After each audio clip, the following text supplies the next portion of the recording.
Fire fire fire.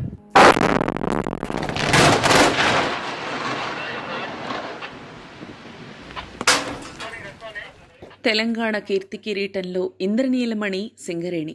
Singareni అంటే కేవలం బొగ్గు తవ్వే కంపెనీ కాదు, ఇది ఉత్తర తెలంగాణ జీవరేఖ, గోదావరి తీరపు వెలుగురేఖ. లక్షలాది తెలంగాణ ప్రజల బతుకు చిత్రం సింగరేణి. ఒక చేతిలో దీపం, మరో చేతిలో పలుగు, నెత్తిన తట్టా పట్టుకుని బావిలోకి నడిచి దిగే రోజు నుంచి మెషిన్లతో బొగ్గు తవ్వే ఆటోమేటిక్ వ్యవస్థ వరకు సింగరేణి ఎంతో మారింది. కార్మికుల శారీరక శ్రమకు కాస్త ఉపశమనమూ దొరికింది. అప్పట్లో బొగ్గు ఎలా తవ్వేవారో కథలు కథలుగా చెబుతారు. ఇదంతా గతం. ఇప్పుడు సింగరేణి ఫుల్లీ మెకనైజ్ అయింది. అదెలాగో తెలుసుకోవడానికి ఒకసారి బొగ్గు బావిలోకి వెళదామా?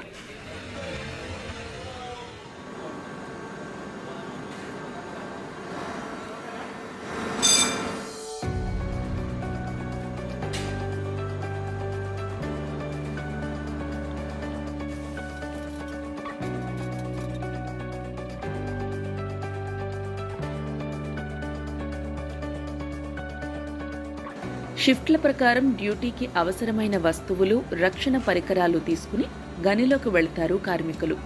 కొన్ని గనుల్లోకి లిఫ్ట్లో, కొన్నింటిలోకి ఇలా రోప్ దారిలో, మరికొన్నింటిలోకి ఈ చిట్టి రైల్లో వెళ్ళాలి.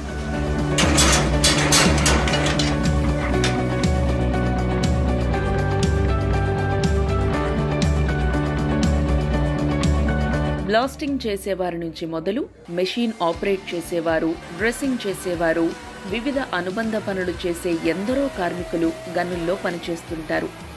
వారిపై పర్యవేక్షణ సిబ్బంది గనుల్లో ఉంటారు. ఇది మామూలుగా కోల్లాగానే ఉంటే ఏమవుతుందంటే ఆక్సిడేషన్ ఎక్కువ అవుతుంది. అదే డోలమైట్ పౌడర్ మనం అది చేసినట్టయితే సో ఇది ఇమ్మీడియట్ గా ఆక్సిడేషన్ కాకుండా ఇది పనిచేస్తుంది. ఆక్సిడేషన్ అయితే ఏమవుతుంది? ఆక్సిడేషన్ అయితే స్పాంటేనియస్ హీటింగ్ అయ్యి ఇన్సిపియంట్ హీటింగ్ లాగా టోటల్ ఫైర్ అయ్యే అవకాశం ఉంటుంది.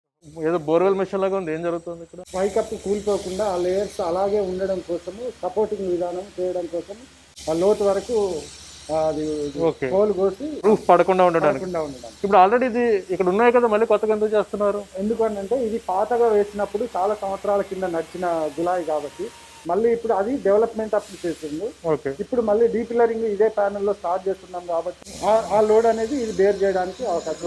సెకండ్ టైం మళ్ళీ ఎక్కువ స్ట్రెంత్ అవ్వడానికి. సింగరేణిలో బొగ్గు తవ్వటానికి ముందు బ్లాస్టింగ్ చేస్తారు. అప్పుడే బొగ్గు పొరలు తవ్వేందుకు వీలుగా కుప్పగా పడతాయి. అండర్ గ్రౌండ్లో బ్లాస్టింగ్ ఎంతో జాగ్రత్తగా చెయ్యాలి. ఫస్ట్ బావి డ్రెస్సింగ్ చేసుకుంటాం. డ్రెస్సింగ్ అంటే ఎక్కడన్నా పిల్లలు కూలేయాలంటే దాన్ని పడగొడతాం, ఇట్లా తవ్వుతా ఉంటాం. తర్వాత సైడ్ చూసుకుంటాం, టాప్ చూసుకుంటాం, ఇది కొట్టి చూస్తూ ఉంటాం. అంటే దీని సౌండ్ బట్టి మేము చెప్పగలుగుతాం. మాకు ఆ అనుభవం ఉంది, మాకు ఆ ఎక్స్పీరియన్స్ ఉంది. అది టంగ్ టంగ్ అని వస్తే గట్టిగా ఉన్నది, ఏమి కాదు, పని చేసుకోవచ్చు అనే నిర్ధారణ. దుప్పు అని వస్తుంది, దానివల్ల అది ఇడిచి ఉన్నది, ప్రమాదం ఉన్నది, దాని కిందికి పోవద్దు, అక్కడ వర్క్ చేయొద్దు. ఒకే ఉన్నది అనుకున్నప్పుడు దాన్ని ప్యాకింగ్ చేసి మందు గుండు పెట్టి ప్యాకింగ్ చేసి అందరూ బయటికి తీసుకొస్తాం. ఆవాజ్ చేస్తాం. అందరూ వినాలి. అందరిని నలుగురిని పిలిచి నలుగురు ఓకే అయిన తర్వాతనే బ్లాస్ట్ చేస్తాం.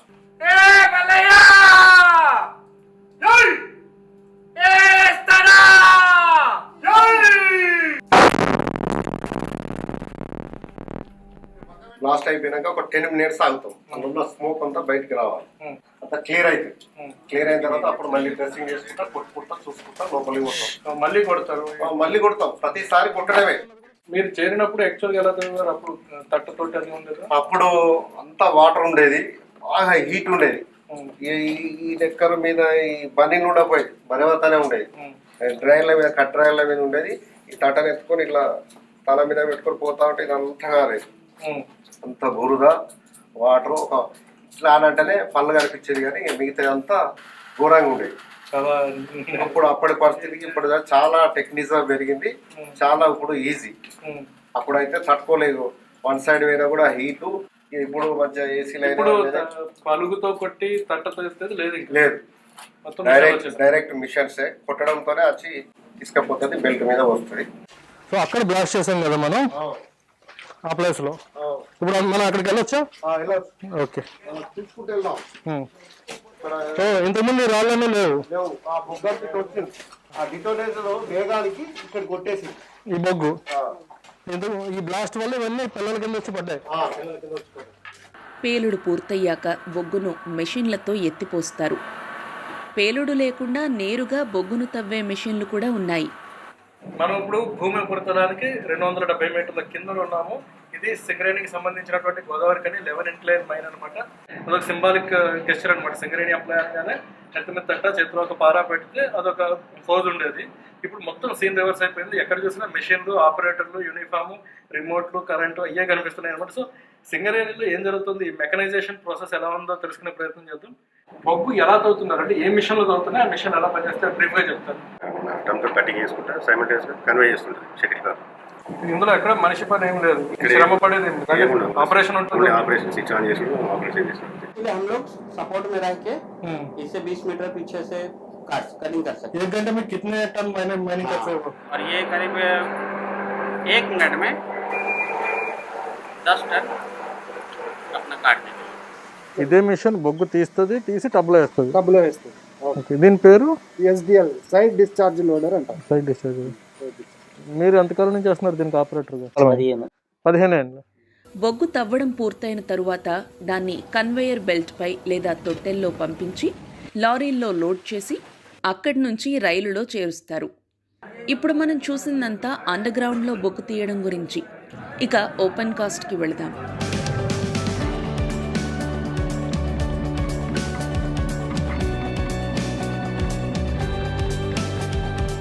ఓపెన్ కాస్టుల్లో కూడా బొగ్గు తవ్వాలి అంటే బాంబులు పేల్చాల్సిందే. అదెలా చేస్తారో చూద్దామా? మనకు 40 హోల్స్ ఉన్నాయి ఇక్కడ. ఈ 40 హోల్స్ 40 డిఫరెంట్ టైమ్స్లో బ్లాస్ట్ కావాలి.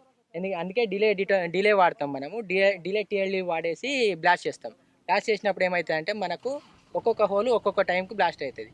అన్నీ కలిపి ఒకటేసారి బ్లాస్ట్ అయితే గ్రౌండ్ వైబ్రేషన్ ఎక్కువై నియర్ బై బిల్డింగ్స్ కానీ ఏదైనా ప్రాబ్లం అవుతుందని మనం ఈ డిలేస్ వాడతాం. ఈ 40 మొత్తము వితిన్ మిల్లీ సెకండ్స్ లోపలనే అయిపోతాయి. 400-500 మిల్లీ సెకండ్స్లోనే టోటల్ బ్లాస్టింగ్ కంప్లీట్ అయిపోతుంది.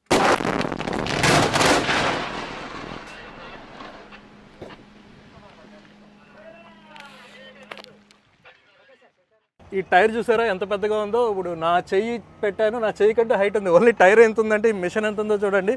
ఇంతకీ ఇంత పెద్ద లారీలు ఎందుకు, ఇక్కడ మైనింగ్ ఎలా జరుగుతుంది, ఇవన్నీ కూడా ఇక్కడ ఆఫీసర్లను అడుగుదాం. ఓపెన్ కాస్ట్ మైనింగ్ అంటే ఎట్లా చేస్తారు, ఎట్లా తవ్వుతారు, ఏంటి? సింగరేణిలో ఓపెన్ కాస్ట్ అతిపెద్ద ఓపెన్ కాస్ట్. ఇది సుమారుగా ఒక 11% అవుట్పుట్ సింగరేణి అవుట్పుట్ని ఇక్కడ నుంచే ప్రొడ్యూస్ చేయడం. 11% అంటే మొత్తం కంపెనీ ఇచ్చే బొగ్గులో 11% ఎక్కడి నుంచి? ఎంత ఉంటుంది సార్ సైజ్? ఇది సైజు సుమారుగా ఒక 8 కిలోమీటర్ లెంగ్త్, డిప్ సైడ్ వచ్చేసరికి 1.5 కిలోమీటర్స్ ఉంటుంది. లోతు వచ్చేసి మ్యాక్సిమం 185 మీటర్స్ పైన. ఇప్పుడు మనం ఉన్న ప్లేస్ 150 మీటర్స్ డెప్త్ లో ఉన్నాం. భూమి కంటే 150 మీటర్స్ డెప్త్ లో ఉన్నాం. ఇది 53 టన్నులు 54 టన్నుల కోల్ తీసుకొని వెళ్తుంది. ఒకేసారి 54 టన్నులు. ఈ గ్రేడియంట్ నుంచి మీదకి ఎక్కాలి కాబట్టి చాలా హై కెపాసిటీ యూజ్ చేస్తాం. అందువల్ల ఇక్కడ మిషనరీ ప్రతిదీ కూడా కొంచెం కెపాసిటీ ఎక్కువ ఉంటుంది. ఇప్పుడు బొగ్గు గనిలోకి వెళ్ళి తవ్వేదానికి ఇలా ఓపెన్ కాస్ట్ లో తవ్వేదానికి ఏం తేడా వస్తుంది? బొగ్గు గనిలోకి వెళ్ళి తవ్వే దాంట్లో ఏంటంటే మనం అతి తక్కువ పర్సంటేజ్ అవైలబుల్ రిజర్వ్స్లో తక్కువ పర్సంటేజ్ తీసుకోగలం. దాంట్లో సేఫ్టీ రిస్క్స్ కూడా చాలా ఉంటాయి. ప్లస్ దానికి ఒక పర్టికులర్ ప్రాసెస్, ఒక పర్టికులర్ మెథడ్లోనే వెళ్ళాల్సి వస్తుంది. అది కొంచెం హైలీ కాస్ట్ ఇన్వెస్ట్మెంట్, అంటే మనం రిటర్న్స్ చాలా తక్కువ ఉంటాయి అక్కడ అండర్గ్రౌండ్ మైన్స్ అయితే. అదే ఓపెన్ కాస్ట్ అయినట్టయితే ఒకేసారి మనం మ్యాక్సిమం కోల్ అవైలబిలిటీ మొత్తం కూడా టోటల్గా ఏమాత్రం కూడా ఇడిచిపెట్టకుండా మొత్తం తీసుకోవడానికి ఆస్కారం ఉంటుంది. ఓపెన్ కాస్ట్ అంటే ఎలా తవ్వుతారు? ఉదాహరణకి నేను ఒక గొయ్యి తవ్వగానే అక్కడ మట్టి కనిపించింది, ఇలా చేత్తో తీస్తే మట్టి వచ్చేస్తుంది. సో బొగ్గు కూడా అలా డైరెక్ట్గా దొరికేస్తుందా, లేకపోతే దానికి ఏదైనా ప్రాసెస్ అట్లా ఏమైనా ఉంటుందా? ముందు దీనికి మనం డ్రిల్లింగ్ టోటల్గా ప్రాస్పెక్టింగ్ చేస్తామంట. అన్ని డ్రిల్స్ వేసేసి కోర్ అంతా మనం ఎక్స్ట్రాక్ట్ చేసి ఎంత డెప్త్లో ఏ కోల్ సిమ్స్ ఉన్నాయి, దాని క్వాలిటీ ఏంటి, ఇవన్నీ కూడా ముందు మనకి ప్రాస్పెక్టింగ్ డిపార్ట్మెంట్, మన జియాలజిస్టులు అంతా కూడా ఆ డేటా అంతా కలెక్షన్ చేసుకొని దీన్ని ఏ విధంగా మనం మైన్ డెవలప్మెంట్ చేయవచ్చు, ఏ విధంగా ఎంటర్ కావచ్చు, ప్లస్ బెంచెస్ హైట్ ఎంత, ఇవన్నీ కూడా మాకు ప్రాజెక్ట్ ప్లానింగ్ డిపార్ట్మెంట్ వాళ్ళు దాని గురించి ప్లానింగ్ చేయడం జరుగుతుంది. వన్స్ ఒక XYZ పొర లోతు వరకు తవ్విన తర్వాత అక్కడ బొగ్గు మొత్తం ఒకే చోట రాశిగా ఉంటుందా లేకపోతే పొరల కింద ఉంటుందా? పొరల కింద ఉంటుంది. ఇవన్నీ కూడా ఇది ఒక సీమ్ అనుకోండి. ఓకే, ఇది ఒక సీమ్ టోటల్ గా. సీమ్ అంటే ఒక పొర అనుకోవచ్చు మా భాషలో.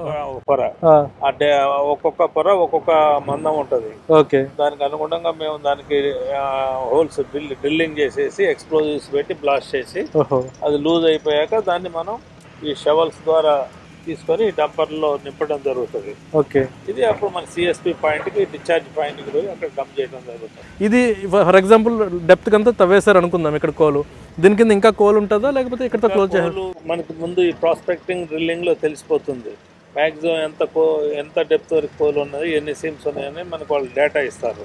వాళ్ళు ఎంతవరకు ఉన్నదో మనం అంతవరకు వెళ్తాం. ఇది 3 సీమ్, దీని కింద ఇంకా 4 సీమ్ కూడా ఉన్నదన్నమాట. దీని కింద కూడా ఇంకో కొంత మట్టి ఉండి దాని మట్టి ఉంది, దాని కింద ఇంకొక సీమ్ ఉన్నది, అది కూడా తీసుకోవడం జరుగుతుంది. ఇందులో ఉన్న బొగ్గంతా తీసిన తర్వాత ఏం చేస్తారు? ఇదంతా కూడా మనం తీసిన దీన్ని అంతా బొగ్గు అంతా కూడా ఎక్స్ట్రాక్ట్ చేశాక వాయిడ్ అంటాం దీన్ని. ఈ వాయిడ్ని మనం బ్యాక్ ఫిల్లింగ్ చేసుకుంటూ వస్తూ ఉంటాం, అగైన్ నింపుకుంటాం. దేంతో నింపుతారు? ఇదే OB మనం నింపుకుంటూ వచ్చి ఈ సర్ఫేస్ ఏరియాకి సరి సమానంగా చేసి దాని మీద మళ్ళీ మనం తీసిన OB సాయిల్ అంతా కూడా దాని మీద నింపేసి ఇద్దరు ఫారెస్ట్ వాళ్ళకి కానీ ఇద్దరు మనం అగ్రికల్చర్ పర్పస్ కానీ మళ్ళీ యూజ్ చేసుకోవడం జరుగుతుంది. ఒక ఓపెన్ కాస్ట్ ఒక చోట ఫర్ ఎగ్జాంపుల్ XYZ ప్లేస్లో బొగ్గు ఉంది అని గుర్తించిన తర్వాత ఓపెన్ కాస్ట్ తవ్వి మొత్తం బొగ్గంతా తీసేసుకుని మళ్ళీ పూడ్చడానికి ఎంతకాలం పడుతుంది? ఇది ప్రాసెస్, దీని లైఫ్ని బట్టి కంటిన్యూస్. లోయెస్ట్ హైయెస్ట్ చెప్పగలరా సుమారు? ఈ మైన్ 89లో స్టార్ట్ అయింది, ఇంకొక 10 years అంటే సుమారు 2029-30 వరకు ఉంటుంది. ఇన్ ద మెయిన్ టైం ఈ బ్యాక్ చేసిన వాయిడ్ అంతా కూడా ఫిల్ చేసుకుంటూ రావడం జరుగుతూనే ఉంటుంది. ప్రస్తుతం సింగరేణి ఏడాదికి 6.5 కోట్ల టన్నుల బొగ్గును ఉత్పత్తి చేస్తోంది. 1000 కోట్ల లాభంలో ఉంది. ప్రస్తుతం ఈ సంస్థలో పనిచేస్తున్న సుమారు 44,000 మంది కార్మికుల కృషి ఇందులో ఉంది. ఇక్కడ పనిచేసే కార్మికులకు సింగరేణి తల్లి. ఈ కంపెనీ వల్ల బతుకు పోరాటంలో గెలిచి నిలిచిన కుటుంబాలు ఎన్నో ఉన్నాయి. అందుకే కంపెనీ ఉద్యోగం అంటే అంత క్రేజ్. సింగరేణి ఉద్యోగం కోసం సొంత కుటుంబ సభ్యులనే హత్యలు చేసిన ఘటనలు ఉన్నాయంటే అతిశయోక్తి కాదు. ఉత్తర తెలంగాణ బతుకు చిత్రంపై సింగరేణి ముద్ర అలాంటిది మరి. జై సింగరేణి!